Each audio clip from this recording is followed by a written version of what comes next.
أن ما منا من رجل إلا ويقع في ذنب، سواء كان عالما أو جاهلا، كان ربانيا أو كان دون ذلك، كان إماما أو كان مأموما، كان عاليا في شأنه وفي شأن قومه أم كان وضيعا، كلنا يقع في الذنب، ولا عصمة لأحد إلا من عصمه الله جل وعز شانه.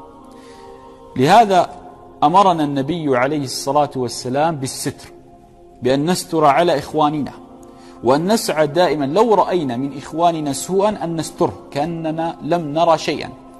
النبي عليه الصلاة والسلام يقول: من ستر مسلما ستره الله.